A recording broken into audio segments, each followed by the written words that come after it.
महाराष्ट्र हे देशाचे आर्थिक इंजिन असल्याने विकसित भारत 2047 च्या स्वप्नपूर्तीत आपला वाटा सर्वात मोठा असेल।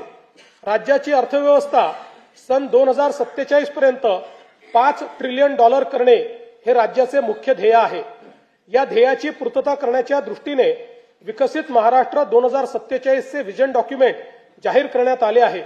त्यानुसार सन 2029-30 पर्यंत साध्य करावयाची अल्पकालीन उद्दिष्टे, राज्याचे अमृत महोत्सवी वर्ष सन 2035 पर्यंत साध्य करावयाची मध्यमकालीन उद्दिष्टे आणि भारतीय स्वातंत्र्याचे शताब्दी वर्ष सन 2047 पर्यंत साध्य करावयाची दीर्घकालीन उद्दिष्टे निश्चित करण्यात आली आहेत।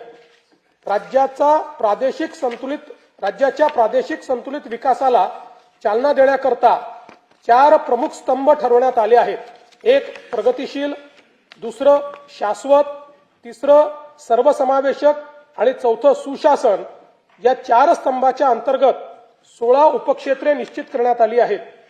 सन 2047 साली विकसित महाराष्ट्राची इमारत उभी करण्याकरिता इथून पुढे येणाऱ्या सर्व अर्थसंकल्पात विकसित महाराष्ट्राच्या संकल्पाचे प्रतिबिंब दिसणार आहे।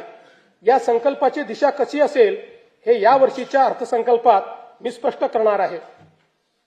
जब इरादा बना लिया है ऊंची उड़ान का, भास्कर राव, जब इरादा बना लिया है ऊंची उड़ान का, फिर देखना फिजूल है कद आसमान का।